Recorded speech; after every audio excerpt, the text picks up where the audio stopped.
Alright, so I'm gonna do this thing now that I bet a lot of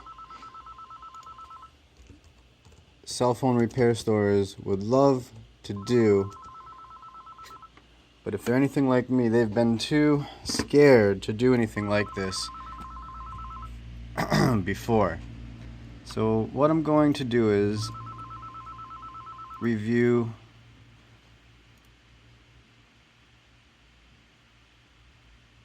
my customers. And who should I start with? How about this guy? Alright, so this guy, I don't give a fuck if you know his name, gave me a 1-star review, and he said, worst customer and technical service I have received in my life. And my life is capitalized. So now I gotta say, if this is the worst customer and technical service this guy has received in his life, he's got a pretty fucking good life. I cannot believe such scams get approval to work. So I'm a scam, because I'm the one that fixed the phone, I'm the one that took in the phone, the shop is mine, I did this entirely myself. So I'm a scam. I'm a scam. So I'm gonna read his entire review, and then I'm gonna go through it again. The service couldn't be more terrible. I had a screen to replace, and I had to visit the store 4 times after the repair. Each time the screen failed a few hours after repair. Not only the store owner, Rich, which is myself, didn't fix our phone, he damaged the front camera and volume buttons. Even if he offers to fix my phone, I wouldn't go back because I don't want the rest of the phone damaged! Exclamation mark. Stay away from this scam, in capitals. So I'd like to say, first of all, this guy came in and got a Galaxy S4 screen repaired, which anyone who knows Galaxy S4, screen replacement with a frame, you know, you buy it with the frame, and I mean, it's like one of the easiest fucking things to repair. It really is. It really is.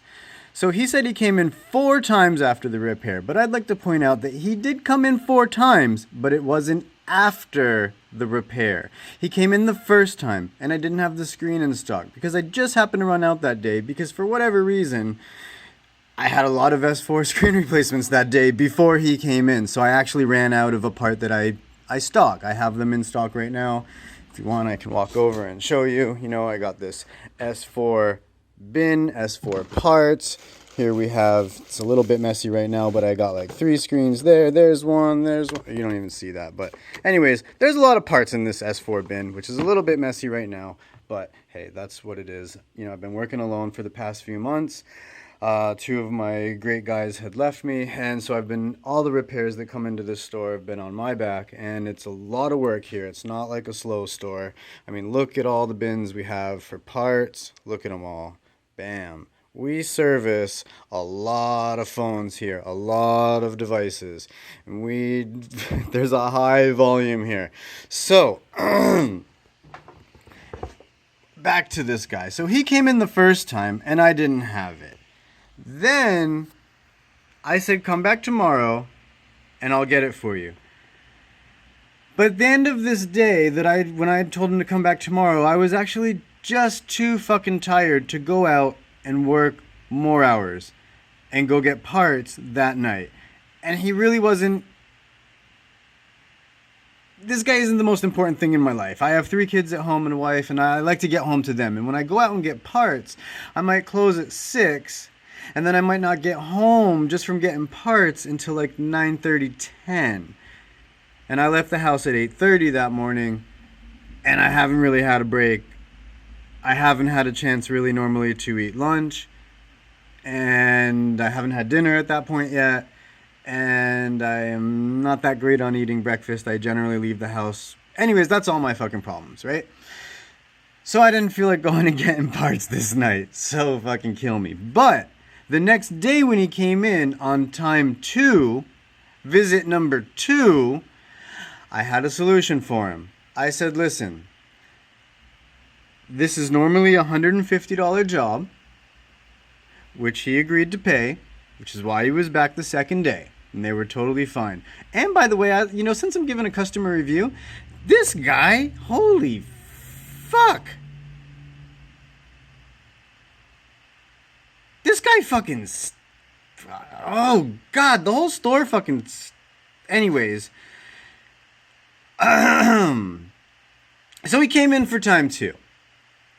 Time number 2, I said, listen, I normally charge $150, but since I don't have it in stock, I'm going to give you this used screen. If you agree to it right now, and here's the condition of it, and I'm going to give it to you for $100.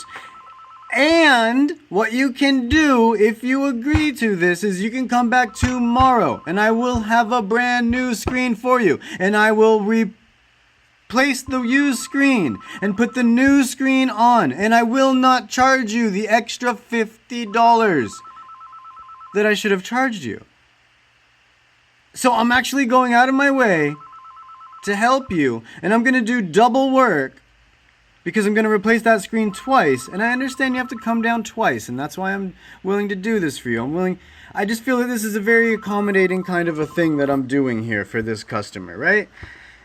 So, he agrees. And he comes back now for the 3rd time. Right? And for some reason, when I'm going to put this new screen on for the 3rd time, it's actually not working. He had to come back, and the volume keys, for whatever reason, the not even the actual keys, but the outside bezel that holds that just sort of it touches the keys. This thing, for whatever reason, wasn't sitting perfectly against this thing in that area, and so the volume keys were kind of stuck. Now, I don't think it went out like that, but hey, maybe it did. Like I said, I've been working a lot of hours. It was really a simple mistake. If it happened by my hand, I really can't say. I can't say. If that's the case, I haven't missed something like that in like a long time. And if I did, I mean, I'm human. I'm entitled to a mistake. Assuming that it was my fault. Now, the thing about the S4 is when he talks about the front camera, right? You got to understand, these are people, it was a couple, right? That, you know, they let's just say that,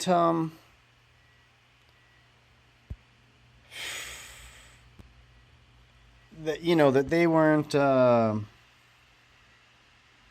anyways, the thing that happens with this Samsung Galaxy S4 is a lot of times when the screen breaks, the front camera will actually just cut right in half. It just breaks. It just breaks in two. It's just this piece of shit little thing. If I can find one here to show you. I'm sure that I can. Anyways, it's just this piece of crap thing that breaks. So it broke, and you know what? Sometimes I replace it, and sometimes I don't. But like, these people weren't like, oh, hey, thanks a lot, you know, you're really giving us this great deal, you know, we really appreciate it. You know, it's a little inconvenient, we have to come back, but, you know, hey, we really appreciate the fact that, you know, you gave us a huge fucking discount off of this repair, right? So, anyways, I just put the fucking camera back together, because I'm like, maybe they don't use it. Maybe it was broken a long time before that. Maybe I don't know. Maybe whatever. And I should have told him. I definitely should have told him and given him the option, right? But here's the thing.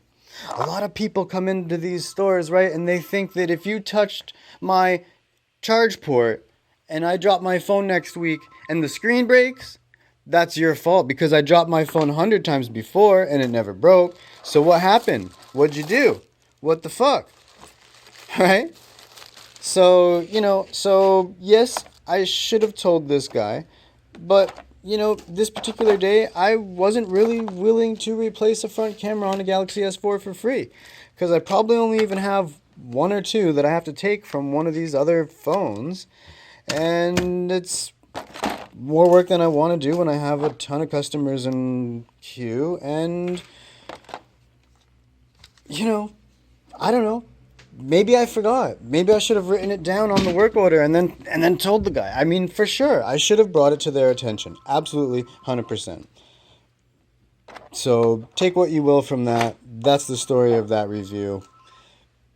Right or wrong, I'd love to hear your comments. Love to hear what you think of that. Adios.